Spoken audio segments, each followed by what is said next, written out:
Greetings, my lovelies. This is Blake here, and welcome to my review of Central Intelligence, the new comedy starring Kevin Hart and Dwayne "The Rock" Johnson. And I apologize for the tardiness of this video. I attempted to film it earlier this week, but things just kept getting in the way, so I had decided to cancel it. But last moment, I figured why not spare a few minutes to talk about Central Intelligence, because there really isn't a whole lot to say. So, when I first saw the trailers, I thought this could be pretty funny. Even though I am pretty wary of Kevin Hart. I wouldn't call myself a detractor, but I'm not a big fan of his style of comedy.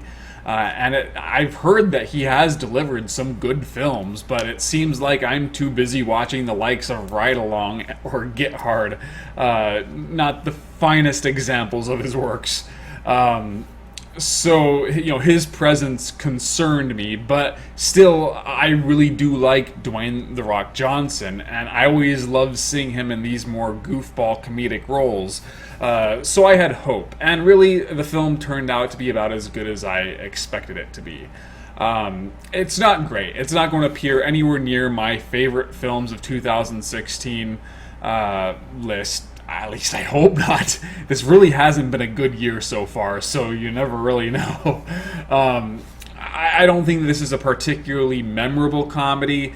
I doubt I'm going to be quoting any of its lines. In fact, within a week or so, I'll have probably forgotten the majority of its material. But while I was watching it, I was enjoying myself. It had just enough laughs to keep me entertained.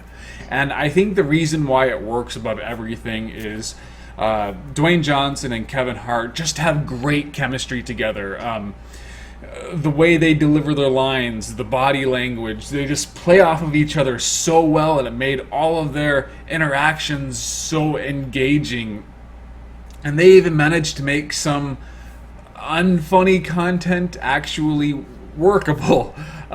So they held this film together. Now, when you go beyond that, Dwayne "The Rock" Johnson, there's just something so interesting of seeing this larger-than-life person, this very charismatic action star who has so much presence and is actually a pretty solid actor too. He's just playing such a dorky, zany goofball, and he does it so well. He's actually surprisingly convincing as such, and whenever he's on screen, he is elevating this movie because he just has such great comedic timing. Kevin Hart, here's the thing I have with Kevin Hart. I don't really like that stand-up comedian routine style of acting he likes to utilize. To me, it's just too noisy and annoying. However, I do think he is a master of reactionary humor. When he is reacting to the craziness that's going on around him, he is very funny. He has the right kinds of facial expressions to really pull that off. And he certainly does have a lot of energy. I mean, don't get me wrong, even though I'm not his biggest fan, I definitely understand his appeal. Whereas, like, if somebody came up to me and said, I really like Adam Sandler's more recent work, I would probably just lose all interest in that person. But my issue with Kevin Hart is usually when he is the one driving the craziness, because that's when he starts to just get on my nerves. And I would say 75% of his work on Central Intelligence is him being the straight man, reacting to the craziness around him, particularly which comes from The Rock, who does that very well. There is that 25% where, once again, they just kind of let Kevin Hart kind of go off the rails, and he starts rambling, and I don't like that side of Kevin Hart. There's this one scene in particular where he starts ranting about Facebook, and it was just so annoying and stupid and embodies everything I disliked about Ride Along. But still, at least it's contained to where it didn't totally ruin the picture for me. Now, granted, if you like that side of Kevin Hart, you might find yourself a little underwhelmed by this movie because, he is being restrained. But these are only my opinions, and unfortunately comedy is very difficult to review because there is no right or wrong. It's just what you respond to.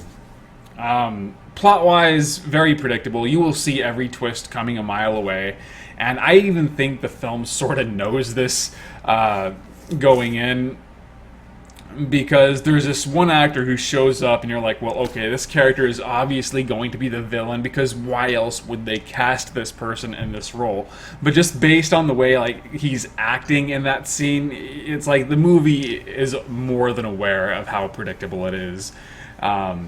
And I actually did like the whole Rashomon style of framing, or the way they framed that piece of the narrative.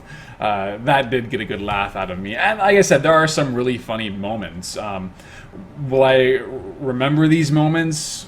Not really, but still, you're lucky when it comes to comedies if you enjoy yourself at all. And Central Intelligence did entertain me. So I would recommend you watch this, preferably as a rental. Wait till it comes out on DVD or Blu-ray, and then spend $5 or whatever it costs to rent it. Or if you have Netflix, use that. I don't think that this is good enough to pursue in theaters unless you were really swayed by the trailers. You thought this film looked hilarious, in which I don't think the film is bad enough, or that's a wrong way to phrase that, but the film is good enough to where you probably shouldn't, or you might as well not change your mind. But at the same time, don't expect greatness. Just expect an okay comedy, and you should be satisfied. So that is really all I have to say. I did not do a written review of this, but I have done written reviews of stuff. What have I done written reviews of lately? My schedule has slowed down so much that I can't keep track anymore. I think The Conjuring 2 was one I did recently. My next one will be of Lady Snowblood, which is technically a re-review. That should be up in the next few days. And I reviewed all the recent wrestling or WWE pay-per-views, so check all of those out. Follow me on Facebook and Twitter, and I hope you enjoyed this rather brief video, and I shall see you guys later.